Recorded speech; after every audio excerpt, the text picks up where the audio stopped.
Can we start now?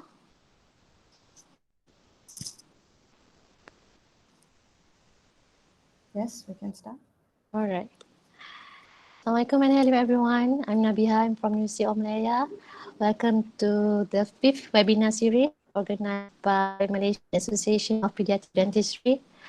And we are honored to have our speaker today to speak on the ADT 2020 guideline. Before we start, I would like to make some housekeeping announcement.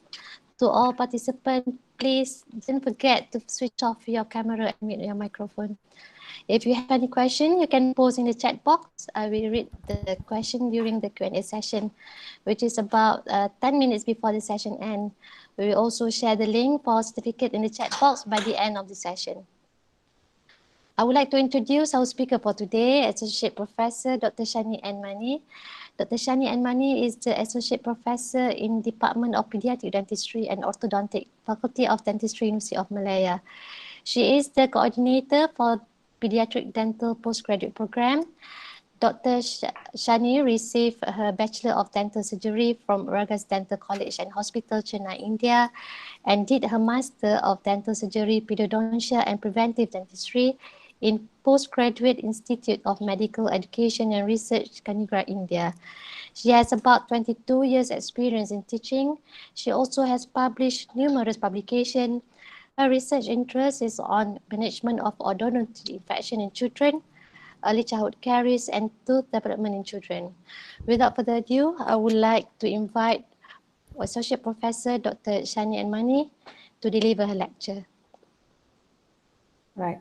Thank you, Nabiha. So a very good afternoon to all those attending this webinar.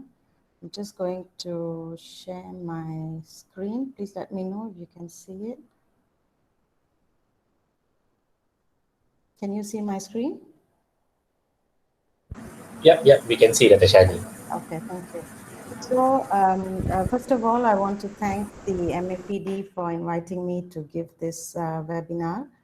And also a big congratulations to MAPD for really keeping us informed, well informed during this pandemic, first with the guidelines on management and now with this webinar series. So it's really effort put in by the MAPD and really wonderful for all of us. So today's topic is definitely is a topic that we all have to keep updated with because we see a lot of dental trauma, and with new guidelines, automatically we need to make ourselves aware of these new guidelines. So the learning objective, so to speak, for this guideline is to sort of understand the changes that are incorporated into the 2020 guideline for the management of dental trauma. So I'm comparing it with the 2012 guideline, which was the most recent guideline before this. Of course, I can't go to all the details of all the types of trauma, so it would just be highlighting what's new in the 2020 guideline. Now, if you look at the resources for dental trauma, the main resource comes from this a research group in Copenhagen, led by Jens O. Andersen. I think all of you have heard of him. And they have done research right from 1960s on trauma, and they have come up with this wonderful textbook, which is now in its 5th edition. This edition is 2018, if I'm not mistaken, and this has got all the resources that you need, but definitely not for quick reading because it has over 1,000 pages and not something a clinician can read quickly. Other resources is the International Association of Dental Traumatology, which is the authority for dental trauma at the moment. And they have all the resources on their webpage. So that's a nice way to keep updated. And they have their journal, which presents all the research in dental trauma, which is the Dental Traumatology. So if you're a researcher, that's a good way to go about it. And then, of course, the Dental Trauma Guide, which is also very, very resourceful, only that it is paid now. So therefore, not all of us can get access to it. So that's where the dental trauma guidelines are generally very free and easy to read kind of resource for us. This is put forward by the IADT. And this is a very nice way to keep in touch with how to manage the trauma cases clinically. So it aids the dentist. But however, it doesn't mean that when you follow the guidelines, you're doing everything perfectly. It's just a guideline after all. So if you look at the IADT guidelines so far, we have 4 of them starting as early as 2001, when we had 5 parts, and then it was reduced to 3 parts in 2007 and 2012. And then now we have 4 parts to the guideline. So the 4 parts was first out in May 2020, published in the August issue of the Dental Traumatology Journal, and it's free. It's an open access, so all of us can have access to it, and that's good. So I will discuss in terms of these 4 papers in this order. What's interesting is that the guidelines are now available in multiple languages as well.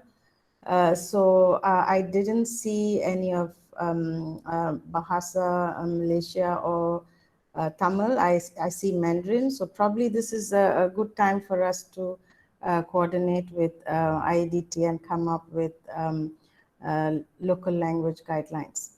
So getting down to the trauma guidelines of this year, they are basically consensus statements, which means that they are not all evidence-based.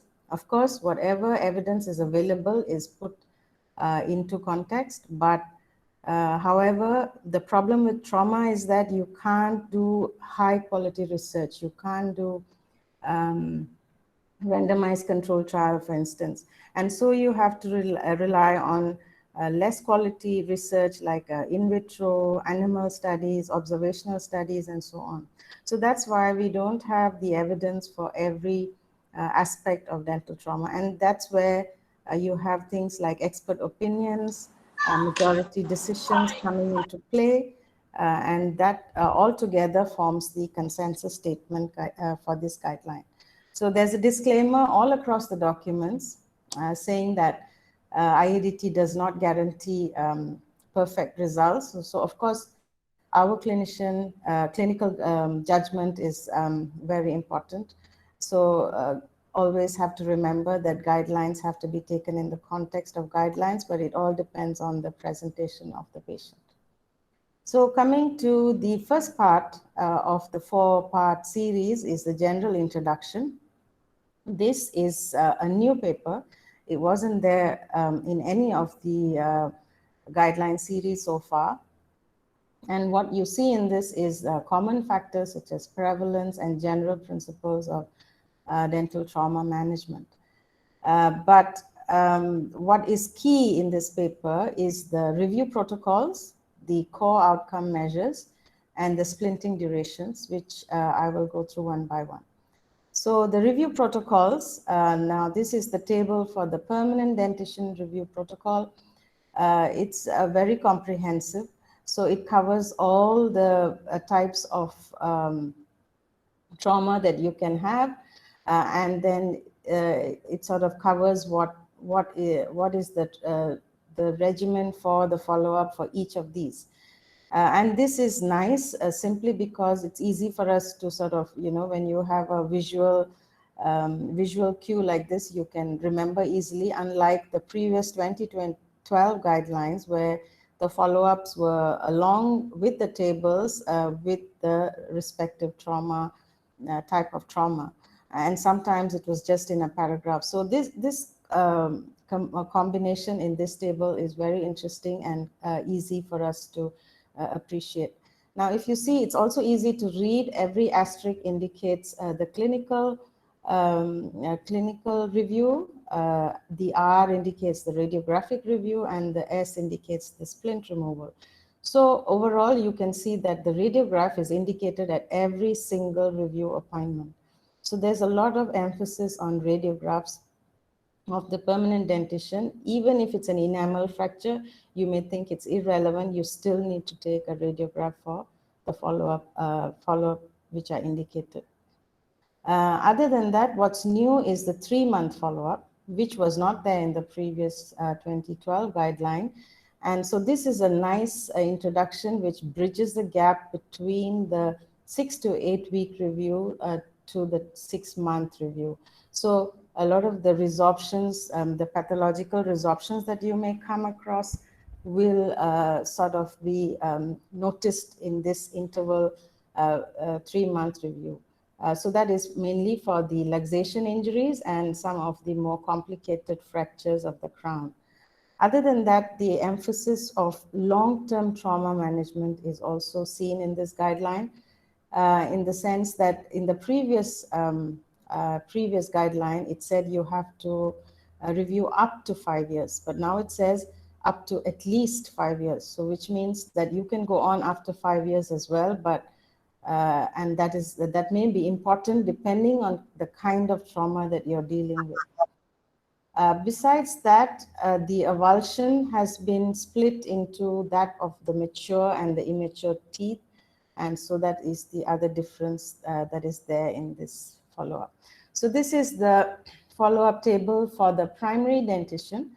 And so what is striking in this is that there is no radiograph whatsoever in very, very few reviews where you actually are indicated to take a radiograph, except for the alveolar fracture. And so that is definitely different compared to the 2012, where there was more use of the review, more use of the radiograph at the 1 year and so on. So the other difference is that this time round, they don't expect you to do a yearly review after the 1 year. So you just straight away see the child at 6 years. So these are the big differences in the primary dentition review protocol. So if you take root fracture, for instance, when you compare it with 2012, you still have the 1 week and the 6 to 8 weeks, but then you may have an interval for the splint removal, and then the 1 year. So the only difference is that there's no radiograph, and then there's no subsequent yearly follow-up. So that is the big difference. Okay, next, coming to the core outcome measures, which is also found in the introductory paper. So this is totally new, and it is following this initiative. So what is a core outcome set? It is an agreed standardized set of outcomes that should be measured and reported as a minimum for all clinical trials. So initially implemented for clinical trials. So this has now been extrapolated to dental trauma in this guideline. And so what is the aim of this is basically to allow comparison between studies. So that is if you are doing research. If you're a clinician per se, it allows you to compare between reviews that you are doing in the same patient. So there are certain measures that you have to take into consideration for every review visit. So what are these core outcome measures based on? So they did, in 2015, they did a systematic review to assess what are we looking at after every traumatic injury. And what they found was there was a significant heterogeneity in the outcomes that are measured. So which means that each one is doing their own outcome measure. So clearly there was a need to develop a certain set of measures that you need to take into consideration. And so in 2017, they did an international approach to the development of a core outcome set, particularly for dental trauma. And they used the Delphi survey, used an expert working group, and they come up with this set of items that you have to assess for every trauma case that you see. And so this is given beside the review protocol on the right-hand side. So overall, it's a very comprehensive table. And what you see is among the outcome measures, you have generic outcome and you have specific outcomes. So this specific outcome is specific to a particular injury. For example, you probably have quality of a restoration or loss of restoration for crown fractures, but you won't have that applicable for a luxation fracture, where you may only have something like infraocclusion. But then there's a common set of things that you have to assess, and that is coming under the generic outcomes. So it has a very clinical oriented set of outcomes, as well as, in addition, it has a patient perspective kind of outcome. So it assesses quality of life, aesthetics, trauma-related anxiety, and clinical number of clinic visits. So this is very much about quality of life and so on. So it's very comprehensive, and this is quite different from 2012, when they actually had favorable outcomes and unfavorable outcomes, but it was very, very truth-oriented and exactly what only dealt with what was happening in and around the tooth. So it didn't have a quality of life aspect. So that is where this is useful. For the primary dentition, there's a similar set of core outcomes that you need to assess. It's quite similar to the permanent dentition. The only difference is that for the primary dentition, you also look at impact on the development of the permanent successor. So if they have enamel opacities or whatnot, that is also assessed. So this is core outcome measures. The next aspect in the introductory paper is the stabilization or the splinting duration. So there's a nice table there giving you the durations for each of the injuries. And what I like this time round is it's very rounded. It's 2 weeks, 4 weeks, and 4 months. Again, easy to remember numbers. And possibly the easier way to remember is every time you have injury to the periodontal ligament cells alone, as in a luxation, subluxation, extrusion, or an avulsion, you need a 2-week review. The moment you have periodontal ligament cells as well as bony involvement, like in a lateral luxation or an intrusion, you probably do a 4-week splinting. And the only time you would do a 4-month splinting is for a root fracture of the cervical third. So very easy to remember. And they also have a table for primary dentition, which is something new. So even though they did recommend splinting in the previous 2012 guideline, it wasn't very emphatic, but this time it seems that they encourage splinting of the primary dentition. Now, if you look at the splint, the design of the splint, or what material you use for the splint, there was no mention of that in the 2012 guideline. All it said was a short-term non-rigid splint, which was very vague. And so for a person who relies mostly on the guidelines, this information was insufficient. But this time around, they've gone a bit further to give you more description of the kind of splint that you would want to use. So the stress on passive, flexible as it was before, or what you say a non-rigid. And then they mentioned the diameter of the wire. Now this is very important because the moment you exceed 0.4 millimeter diameter, you are making it a rigid splint. So there's enough research that states that. So therefore, this mention is important, and more often than not, I've seen splints done with 0.7 millimeter wire, because that's the most common orthodontic wire used for orthodontic appliances. So this is something new we have to ingrain. And the other thing which is also very important is to keep the composite and the bonding agents away from the gingival tissues and proximal areas. Again, to allow good healing, to allow good oral hygiene by the patient, and so on.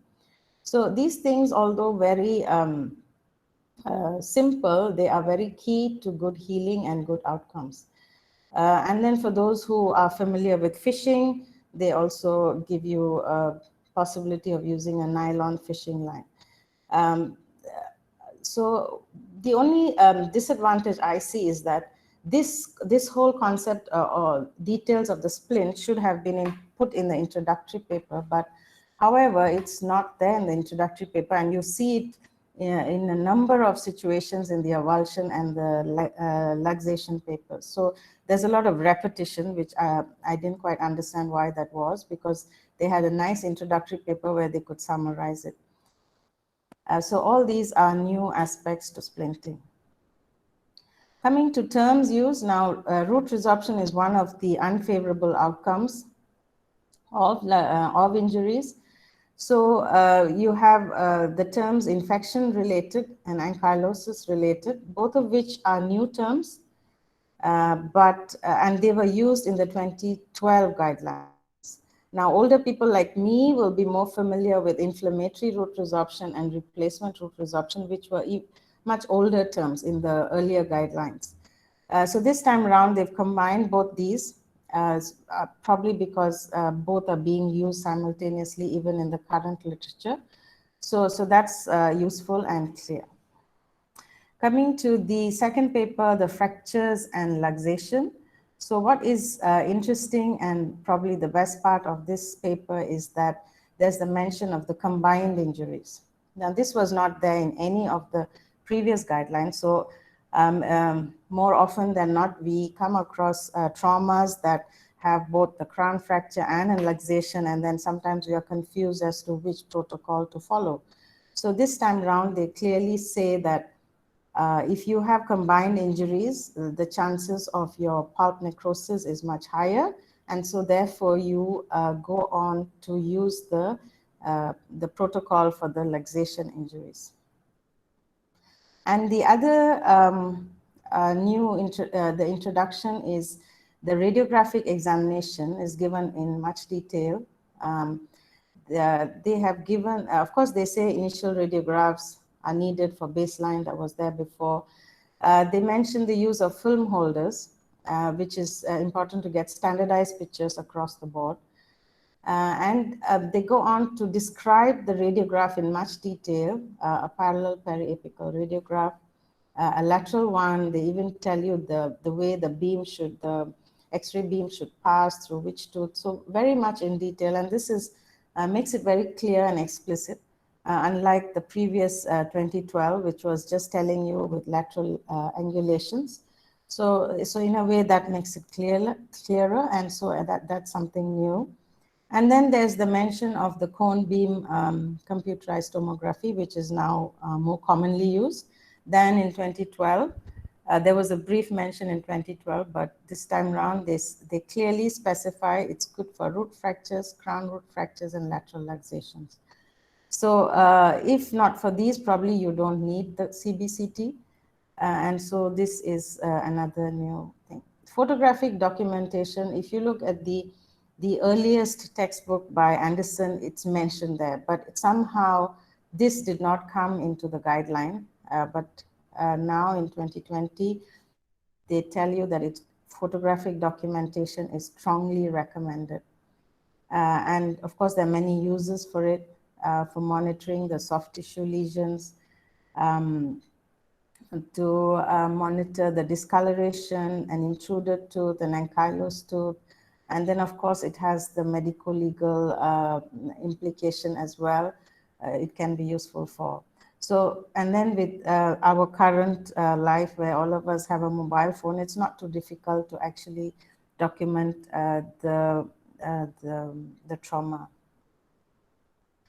In terms of pulp status evaluation, of course, we know that sensibility tests are not very good as baseline records. They're not so accurate, and they acknowledge that, but they say you have to do it.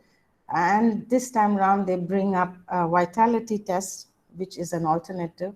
So there's mention of pulse oximetry and laser Doppler flowmetry, and these are newer technologies, and if you have these technologies, they suggest the use of these technologies. But however, the EPT, the pulp sensibility, still remains the baseline standard which we use regardless of how accurate or inaccurate it is. And then, of course, the emphasis is there that you never decide that a tooth is necrosed based on a pulp sensibility test. You always look for other clinical signs and symptoms and only then decide to intervene and go into the pulp. So use of antibiotics, this is in a sense, there's a lot of information telling you that you should use less antibiotics. And for this fractures and luxations, they say it's up to the discretion of the clinician. So you decide if you think it's a very dirty injury in the sense that it's contaminated, then probably you want to prescribe systemic antibiotics. Now, the pulp status, the moment the pulp is involved, it was mentioned that you always try to go conservative for immature teeth, but for mature teeth, you sort of take it for granted that the tooth is going to be non-vital. So here it's they encourage more conservative management of the pulp. So even if you have a mature tooth, that is a tooth with a closed apex, you still want to try to do things like pulp capping or partial pulpotomy or cervical or pulpotomy. So you want to go conservative first and then try to save the vital pulp as much as possible. But of course, in very severe injuries like severe intrusion or extrusion or lateral luxation, it's definitely quite possible that you lose the vitality, and so therefore you can straight away go into doing RCT for the mature teeth.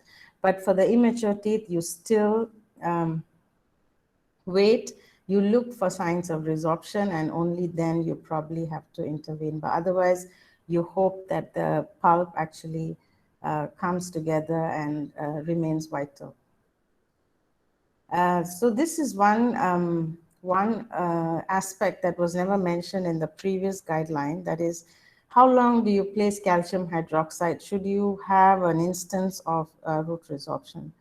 So here it says, placed for 3 weeks, replaced every 3 months until the radiolucencies of the resorptive lesions disappear. So that's a very long time. So, and then they say final obturation of the root canal can be performed when bone repair is visible radiographically. So that can actually be very long. And my big query is what happened to all that research that said calcium hydroxide is not good in the long term. So it's a bit conflicting there, but this is what the guideline says. Then, of course, like the previous 2012 guideline, all the treatment and the management is all mentioned in tables. This time around, the tables are much better designed, so to speak. It's easy on the eyes, it's easy to read. They're larger, they're more explicit, more detailed. So you can find all the information you need in the table. So you don't really need to look anywhere much in the text. Everything is mentioned in the tables. So this is how the previous 2012 table looked like for an enamel fracture. So it wasn't as neat. You have the definition on top there, but this time around they bring the definition down and so on. So this is one of the things they've done. They've really tidied up the tables. But otherwise, the titles remain about the same titles, but the information given under each is different. Now, for example, in an enamel fracture in the 2012 guideline, they mention the radiographs recommended are periapical, occlusal, eccentric exposure. It's very vague. It doesn't tell you, should you do all, should you do one? So this kind of thing has been clarified in these tables where they clearly say one parallel periapical radiograph, and the additional one is required only if you have other concomitant injuries. So, so that way, I think it's very clear cut. And then there's the mention about if you have an associated root fracture or a luxation, what should you do? You just jump onto the luxation follow-up protocol. And then there's in the favorable and unfavorable outcomes this time around, they mention the restoration. Now, we all know how a good seal is very important for any successful tooth that has undergone trauma. So if the seal is not there, you're possibly likely to have an unfavorable outcome. So this is also mentioned in the table. Coming to uncomplicated crown fracture. So the same additions, what I mentioned in the previous table, but in addition, what they mention is about soaking the fragment, if you have the tooth fragment, that is, soaking the fragment in water or saline for 20 minutes before bonding. Again, very specific, the time, the material you should soak in, and so on. So that, again, makes it clearer. For complicated crown fracture, as I mentioned just now, conservative management of the pulp. That seems to be the key in treatment. So for immature tooth, try to go for partial pulpotomy or pulp capping, depending on what is appropriate. If it's a mature tooth, again, conservative pulp treatment, such as partial pulpotomy. Also the mention of what material to use. So there's non-setting calcium hydroxide and non-staining calcium silicate cement. So which means that you can't use MTA here because MTA can stain. So this is also very much updated. And then, of course, you have to look forward. If you think the fracture is such that you need a post in future, then you probably straight away go for root canal treatment rather than doing all the conservative things and then as an afterthought go in and do the root canal. So a lot of planning or forward thinking when you start off. Otherwise, similar aspects covered. For the complicated crown root fracture, so it's around here that they come up with, again, specific radiographs, one parallel, two additional, occlusal, and CBCT can be considered when. So again, very detailed and very clear cut. In terms of treatment, it's about the same as the previous guideline. The only new aspect is they also suggest intentional replantation and auto replantation. Other than that, it's about the same for complicated crown root fractures. Extrusive luxation, nicely with the definition at the bottom of the diagram, and then there's the mention that if in case you were to have some breakdown of marginal bone, then you may extend the splinting duration. Yes. So that's about extrusive luxation. And then lateral luxation, again, more details. What if the root were locked in position? They give you the method of how to unlock it, the direction in which you should push the tooth. So as I mentioned, more details. But otherwise, so this, I think, if I'm not mistaken, this is a full page of the paper. So it's very, very extensive. For intrusive luxation, again, more conservative approaches. If I remember correctly, in the 2012 guideline, it was, they allow re-eruption only in certain degree of intrusion, I think the mild and the moderate. But in this case here, regardless of the degree of intrusion, you still wait for re-eruption and you wait a good 4 weeks. So it's very conservative again. And even for those with complete root formation, you also wait for re-eruption for those intrusions less than 3 millimeters. Now, this one I find it hard to digest actually, because I'm not quite sure how a mature tooth would even re-erupt. But anyhow, this is the guideline, and it's only if the displacement is more than 3 mm that you actually go in and surgically or orthodontically extrude the tooth. Right, coming to avulsion. So avulsion, as we all know, requires emergency care, and the document stresses on replantation, regardless of how severe your situation, however long the tooth is out of the socket. They encourage replantation simply because you keep bone and you can help the patient in many other ways. And of course, immediate replantation is the treatment of choice.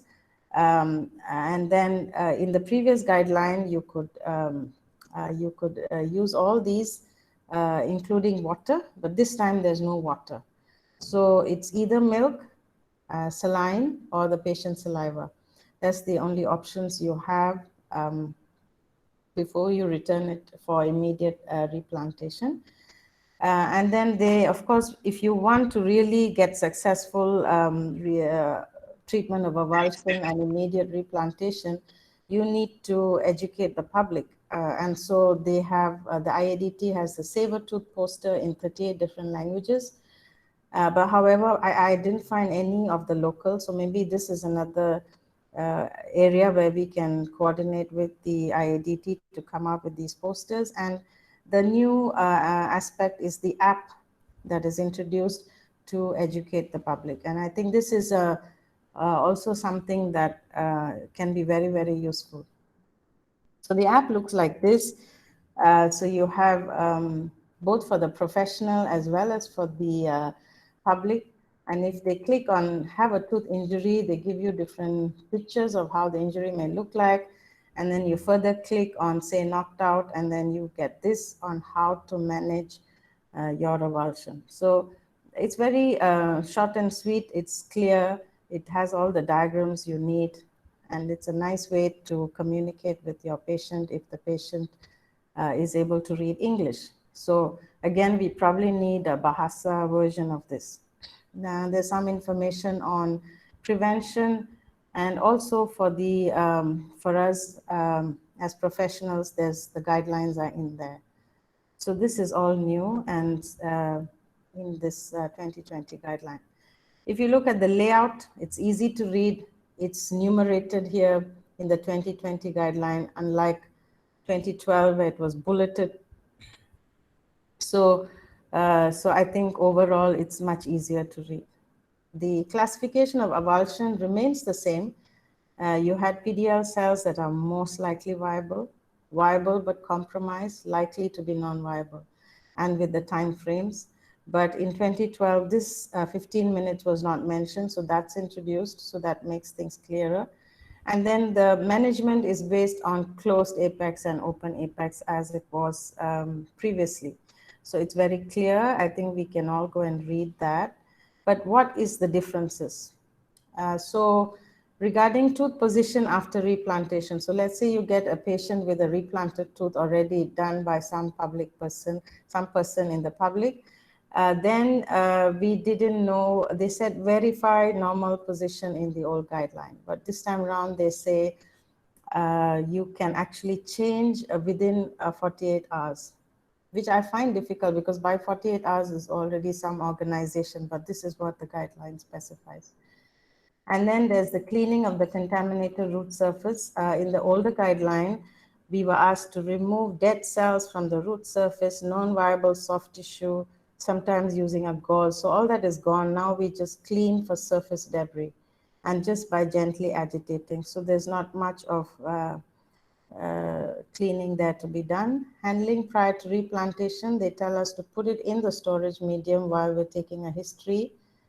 And then local anesthesia, they say we should use one without a vasoconstrictor. They have no clear evidence for this, but they do say that healing is enhanced if it is one without vasoconstrictor.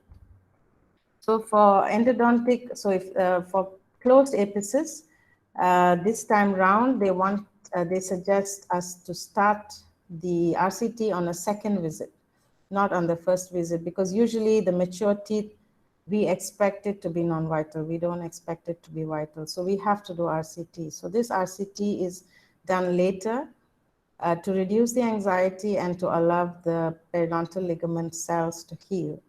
So there's no more extra oral RCT. There's no more fluoride treatment. There's no more topical antibiotic treatment of the root surface. So all those complex things are out and it's very straightforward. For other things, they suggest calcium, the placement of a rubber dam is emphasized, which wasn't there before. Calcium hydroxide, as before, is the same. If you're using a corticosteroid antibiotic mixture, they say to use it for 6 weeks versus the 2 weeks, which was mentioned in 2012. I'm not sure what's the rationale for that.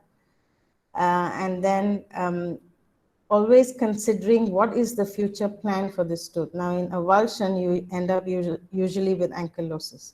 If you're expecting ankylosis, you probably do decoronation. If you're going to do decoronation, you should decide what is the kind of intracanal materials you want to use.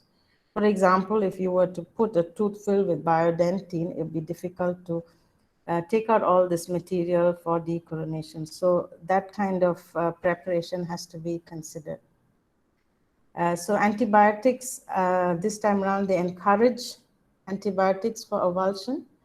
It's recommended, and this time it's amoxicillin or penicillin rather than tetracycline, which was last guideline. And then there's no other topical antibiotic. Patient instruction, again, more flexible according to the tolerance of the patient, and chlorhexidine is to be used for 2 weeks. Coming to the primary dentition, so there's less evidence on primary dentition. There are not many studies, so it's more on consensus based. And there are a lot of changes in the primary dentition. Most of the approaches are more conservative. So what are the conservative approaches? They encourage more observation, unless it's a risky situation. For instance, the tooth is very mobile and it could be aspirated or swallowed or whatever. So if it's relatively firm, there's more encouragement for observation, more on pain management, decrease extraction. So that results in decreased extraction and decreased anxiety. So overall, they say try to maintain the primary dentition as much as possible. So history taking, as usual, is emphasized, and then photographic documentation. And they encourage the knee-to-knee examination technique. Also look out for non-accidental injuries, for which we had a webinar a couple of weeks ago. Look out for other additional injuries, and then encouraging a referral to the pediatric specialist so that appropriate management can be done with decreased anxiety. There's a lot of emphasis on decreasing anxiety. Of course, you don't do pulp sensibility tests. You just look out for things like mobility, color, tenderness to manual pressure, not percussion, and position. The root canal treatment not encouraged if there's no symptoms, but if there's symptoms, go ahead. And reduce the number of radiographs. As I mentioned in the review protocol, there's actually very few radiographs to be taken. Remain. The emphasis is to educate the parent on what to explain, what to expect if there's a swelling, if there's any redness, make them understand that children may not complain. Very often children have infection, but they never mention to. So the parent has to be actually educated on all these things. And this is mentioned in the tables. So again, very, very elaborate tables. So if you see the complicated crown fracture, I think in the previous guidelines, we would just go ahead and extract. But here they talk about preserving the pulp by partial pulpotomy or cervical pulpotomy. But of course, all this is with the cooperation of the patient. So it depends on how much they can tolerate. And then the emphasis on patient and parent education, which I mentioned just now. So conservative management. Root fracture, two options. I mean, if it's not mobile, you can just leave it as it is. But if it's mobile, either extract or reposition and stabilize with a splint. So quite similar to last time. Only thing is that then they give details of how long the splint has to be placed and so on. Intrusion and lateral luxations, same Same concept of being conservative. So regardless of how severe the intrusion, the tooth should be allowed to spontaneously reposition itself irrespective of the direction of displacement. And the rationale for this is to, because there's enough evidence of spontaneous re-eruption, there's possibility of further damage if you extract as per the 2020 guideline. And there's also evidence that the damage to the permanent tooth gem is minimized if you do not extract. This was different when in 2012 you had different x-rays where you look for if the tooth is shortened or elongated, and if it is gone into the tooth gem, you actually had to extract. So that one is not there. So again, as I mentioned earlier, splinting is done for more conditions, that is root fractures and lateral luxations in the 2020 guideline. Avulsion is status quo. It remains at no replantation, and that's good because the amount of damage that can be done is more if you were to replant. So in conclusion, these guidelines are clearly updated. Some of the treatments have become very simplified, no extra oral RCT, no fluoride treatments, and so it's easier. They're very clear in the sense that they give you step-by-step of what to expect, and they cover combination injuries. The radiographic regimens are clearer. Splinting principles are explicit. The tables are very, very detailed. So that in that way, it's so much better. The biological principles are followed overall because everything is more conservative. So this conservative approach to prolong pulp life in mature teeth, conservative approach to managing primary teeth as well, so avoiding primary teeth extraction. So I think this is good news for us in a way because it can be quite traumatic for the child to extract all these primary teeth. But then again, having reduced the number of radiographs and at the same time not following up every year, you wonder how much damage it can cause. But this is the current management strategy. So with that, I thank you. So before I stop, I want to remind all of you of the next webinar, which is on a very interesting topic, the papoose board, which I think is also can be controversial. So it'll be very interesting to see what this webinar is about. Right, with that, I thank you. Thank you, Dr. Shani, for an enlightening presentation. I'm sure all of you are very familiar with the 2012 guidelines, and Dr. Shani has summarized the differences between those two guidelines, and it's easy to understand.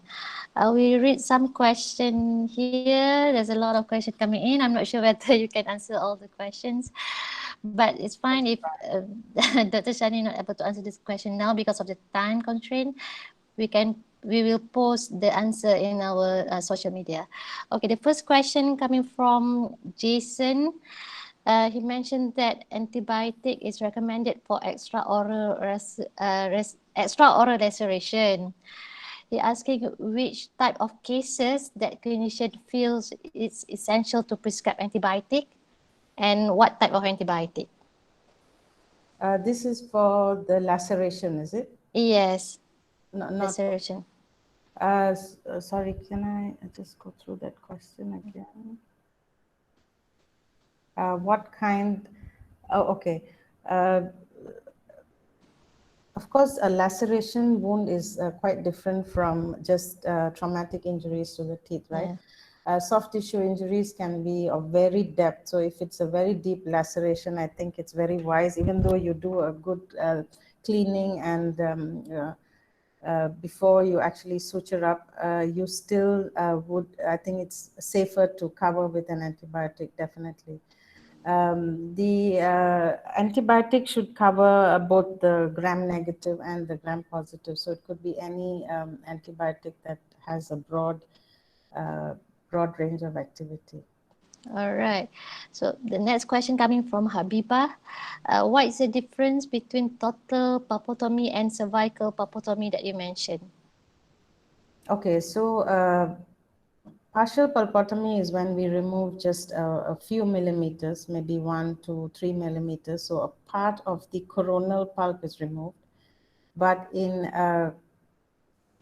complete pulpotomy, or otherwise known as cervical pulpotomy, you remove the complete coronal portion of the pulp. So the pulp, which is found in the pulp chamber as such, and you leave behind what's in the root. So that is what is a complete or a cervical pulpotomy. But you use the term total pulpotomy. Yeah. That is not a common term. Probably use cervical or complete. Yep.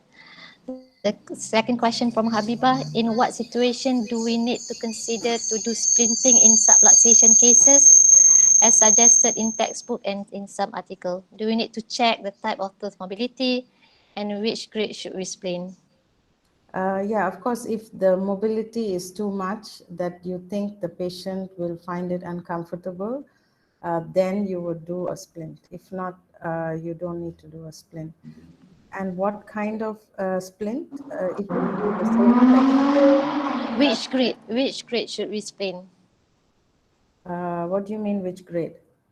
She asking with the tooth mobility, type of tooth mobility, Oh, I and see. yeah, which Probably what grade grade of 2 mobility? onwards.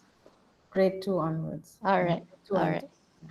And another question by Wenny, in an avulsion case of upper central incisors, but open radiograph saw a mesodent present. Do you replant the avul centrals? Yes, you always replant the aval centrals, no matter what. Okay. You most likely will end up in some complication, but regardless, for a young child, it's better to later on do some more definitive treatment. But like whatever depends on the kind of complication that you have. If you have a replacement resorption, you have to do a decoronation. If you have inflammatory root resorption, then you go in and do calcium hydroxide, but you always replant the tooth. All right. And the question coming from Prof. Umar, is there any mention about the storage media like lens solution or coconut water in the guidelines? No, there isn't any mention of different types of storage media, actually. They just refer to milk, saline, and the saliva. Just three. I think the more general ones. Probably if you want to use other, then you have to look up more research papers, but definitely not mentioned in the guidelines. All right. From Habibah again regarding decoronation.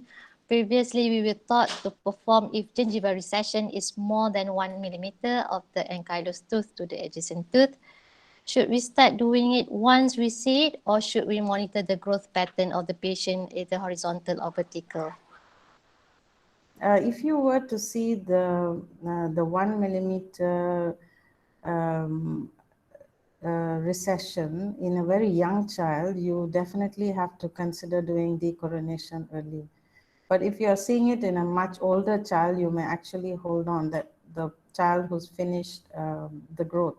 But if the growth potential is still very, very high, yeah, and you see very early submergence or infraocclusion, then definitely you need to intervene. So it would all depend on what kind of growth potential is left for the child. All right. So another question from Gina. She gave a clinical situation here. I think it is her own patient, 4-year-old with crown fracture involving pulp of 6-1, was brought to the hospital emergency department. Level of fracture is incisal half, but the fragment is still attached. Horizontal fracture line is evident labially or not palatally. Still a grade 1 mobile of the fragment, not the tooth. What management can be done? Should the fragment be removed under LA, or extraction of whole tooth of 6-1. So if you go by the new guidelines, you actually have to avoid extraction. You probably have to do some kind of pulpotomy for this tooth, but you still probably have to remove the fragment. Fragment reattachment in primary dentition is not that popular. Yeah. Probably that's for the permanent, but you probably have to do some kind of partial pulpotomy and try to restore that tooth. Yeah, Alright. so you'll be under LA, remove the fragment, do a pulpotomy and close up. Okay, another question comes from David Loop. For permanent teeth, how to decide between doing direct pulp capping or partial pulpotomy? Is there a time factor? For direct pulp cap is usually when you see the injury is very small, pinpoint. It is very shortly after the injury, say 1 hour, 2 hours maximum. But if it's longer than that, it's better and safer to do a partial pulpotomy because the success of partial pulpotomy is very high. Whereas if, for instance, you do a direct pulp cap, but you leave behind infected material, you are likely to end up with a failure. So why take that risk? If you are in any doubt, just do a partial pulpotomy. All right. Another question from Mary Faisal. Should there be any active treatment if a permanent incisor with no mobility but has asymptomatic crack line after patient alleged fall? There's no need of any active treatment. If you think the crack is very obvious, or it can allow some bacterial ingress, then maybe you could just put in some bonding agent to make sure that crack is sealed. But otherwise, nothing is needed. All right. Another question from Ken Jane Low. I'm not sure, it's a bit general here. Thank you, Dr. Shani. Do we offer replacement option for space maintenance of avulsed teeth? So you mean an avulsed tooth that was not Yeah, I did not replant it.